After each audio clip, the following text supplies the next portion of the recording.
What's up, everybody, and welcome back into the Play the Fights on College Football Show. We are on week 10, and we got to do our G5 game of the week preview. Boy, oh boy, what a matchup do we have. We had to record a little early this week, Jake, because Tuesday night brings us a matchup you must have your eyes on.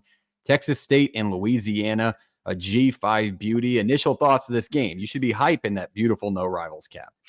Yeah, shout out to our partners, No Rivals. Shout out to the Bobcats. I will try to be as neutral as I can for both sides because I think this game just needs as much recognition as it can get. That's why we're getting this out. We're recording Monday night, so hopefully we can get it into your feeds before Tuesday night kickoff. Because as a G5 supporter at this podcast that we do, this is really a big one. This is a divisional title on the line. I think this could have big implications for the Sun Belt West, and it's just kind of two teams that one could say Texas State's had somewhat of a disappointing season so far, and Louisiana has exceeded some expectations. So really interesting game.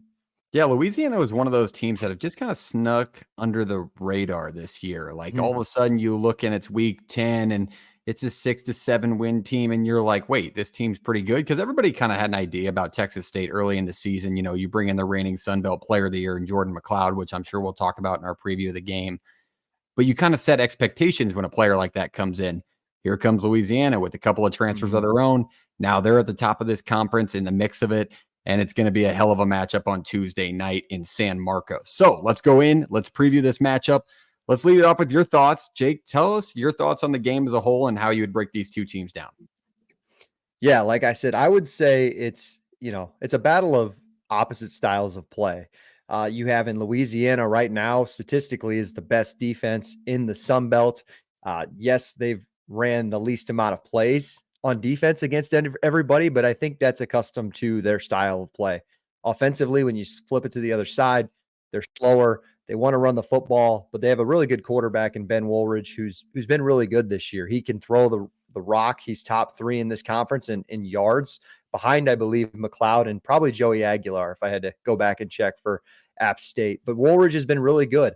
They didn't really know what they were going to get out of him. Zion Chris, the transfer, he goes to over to Houston after having a pretty solid year last year. He could do some different things with his legs. He was more of a mobile quarterback. Now they go to Woolridge, and he's really throwing the ball well. 15 touchdowns, 4 picks. And then I think at least the non-casuals, especially the G5 fans, they know about the other guy on the other side of the field, Jordan McCloud. This is a guy out of Texas State, transfers in from James Madison, who was the Sun Belt Player of the Year at James Madison last year. He's been kind of ebbs and flows. You know, his Texas State career has kind of been a little bit of a roller coaster. I think he's looking to get back. I think this Texas State team still has a lot of talent, still has a lot to play for. Unfortunately, it feels like they are out of that G5 berth for the college football playoff, but you're still playing for a divisional title, and you still have a very much a big shot at winning the Sun Belt right now. Yeah, and if you look at Texas State, it's just the losses that, I mean, you lose to Arizona State by 1 score at home. You know, you're still in that mix. They showed the talent, kind of put the world on notice of who they were. But then you fall against a Sam Houston, and then you fall against an Old Dominion last week. And you kind of look at the tall tale signs of what this team did in those losses that maybe add up to why they did. I think last week against Old Dominion, what killed them was third down. They got to convert third downs in this game. They were 3 for 13 last week on the road at Old Dominion. Diminished a lot of their drives because statistically they were still pretty good. They ran the ball well. McCloud threw it decent, not as well as he's thrown it throughout the season, but that's what killed them. So they got to be better in third down this week. Also looking at Louisiana, it's a 4-0 team on the road this year. They haven't lost on the road yet. They've been some road dogs, and they're going to go into what seems to be a tough environment. I think it's going to be pretty similar to that Arizona State atmosphere with a team at the top of the conference coming into San Marcos. You mentioned Woolridge. He's thrown it well, but boy, it's a dual threat quarterback combo between the both of these schools. They can both run it. Woolridge and the Davis running combo has been good this year for Louisiana. I think if they win the time of possession game against Texas State, keep that high-powered offense and Jordan McCloud off the field, they'll find themselves in a good spot come late in the game. And on the other side, I know we talked about McCloud, but he's still been good, better than what Texas State's gotten in the past. 20 touchdowns through the air, but nobody really talks about his ground game, which he also has. He has 5 touchdowns via the ground this year as well. So a couple of dual threat quarterbacks battling it out on a Tuesday night. this Texas State offense overall, both of these offenses, I should say, have Yep. been great all year long. 20th ranked scoring offense in the country for Texas State, 28th ranked scoring offense in the country for Louisiana, and then the 12th overall in the country yards per game wise. That is Texas State at 457 yards per game. Yes, there's a couple of games in there that skew those numbers, but still, it appears to be a shootout. So I'm wondering why the line for the over-under is only at 58. That's Louisiana's defense, what you were talking about, Jake. So that's the matchup to watch is Cam McCloud pick apart a good defense again this week. If he does and he doesn't turn the ball over, I think Texas State maybe gets their first win against Louisiana in school history. Did you know that? They've never beat him. 11-0. Louisiana has never lost to Texas State. That Louisiana kind of dominated this conference for at least recent years since Texas State has been in the league. Louisiana has been a staple of the Sun Belt. And recently, the last few years, since especially Billy Napier has been gone, they've kind of struggled a little bit. I think that's what we touched on earlier. I think our preseason expectations for Louisiana was like they could get to 6 or 7 wins. They have the dudes. It's just like they couldn't, I don't know. They haven't been able to put it all together since Napier's been gone. And now it feels like this is the Louisiana of old that can maybe take back the reins of kind of being a king of the Sun Belt. That would be a nice little change of pace for college football and a new face in a conference that was once referred at the highest regard. I feel like came COVID time with Coastal. Coastal's kind of fallen off the wagon with Grayson McCall's transferring and retirement now and a coaching transfer. And all of a sudden there's new faces at the top of this conference that are fun, but you were heavy on Texas State in the preseason. I think they were one of your G5 picks. Those losses are so weird, man. I mean, 40-39 against Sam Houston, who's turned out to be an actual quality football team. But then like Old Dominion last week was just the killer for them. I think for Texas State, what they've really struggled with this year, at least it feels like from a bird's eye view, is mobile quarterbacks. And Woolridge can use his legs a little bit, but not as well as what we've seen from I think it's Wilson from Old Dominion. Sam Leavitt used it really well in the Arizona State game. And then I can't remember the kid from Sam Houston, and he's mobile as well. The Sam Houston loss is, I think, while Old Dominion and Arizona State they're disappointing losses as a fan, you got to look at both of those two teams, though. I mean, that was at one point was like a one-loss team in the Big 12 when Sam Leavitt was healthy. And then on the other side, you have the best team in the other division in the Sun Belt, in Old Dominion, who's playing really good football right now. But that Sam Houston loss, I think, still stings. I think they were up, it was like 31-7. I could be wrong in saying that, but I know it was about at least a 20-point lead. And then they blew that, and Sam Houston came back from that.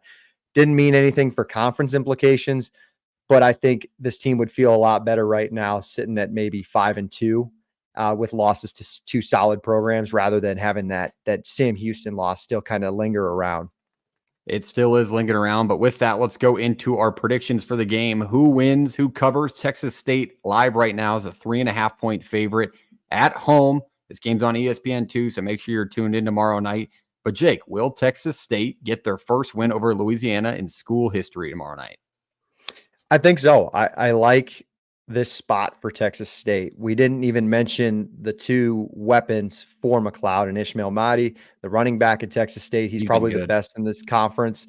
And then Joey Hobart, the receiver. He was the leading receiver returning in the Sun Belt this year, and he's been pretty good. I really like, you mentioned in Parks, Bill Davis, the running back for Louisiana, has been solid. If Louisiana wants to have a chance, I think you slow the game down. You force Texas State to be more patient, prove that your defense can slow down these weapons in Texas State. But I took a look at Louisiana's schedule. While it's been good, I thought the win at Coastal was good. You beat an App State team who's had just a tough year, especially with all of the outside stuff with the hurricane and things like that. Letdown year for App State, to be honest.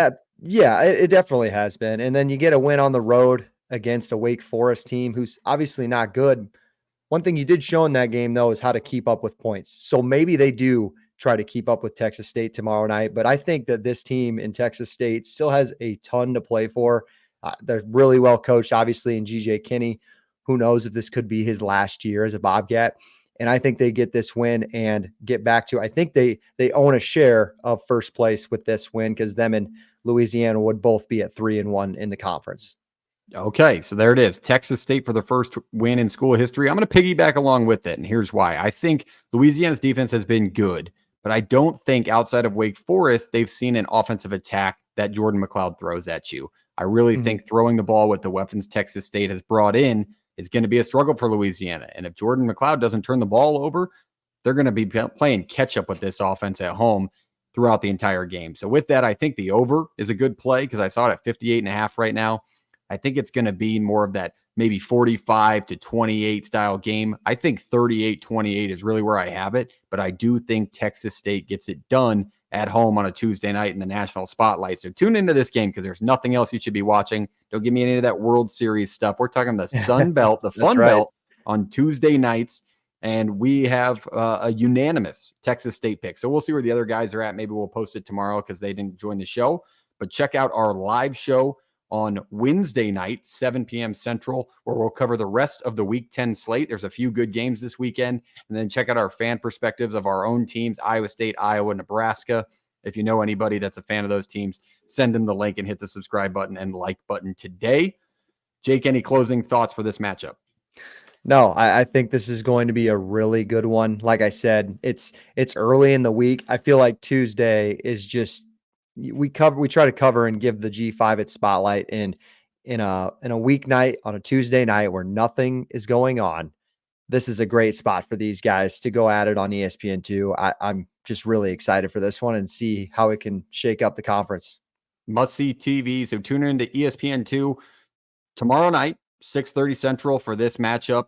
Let us know your thoughts below in the comments, who you got winning, your score predictions, and why.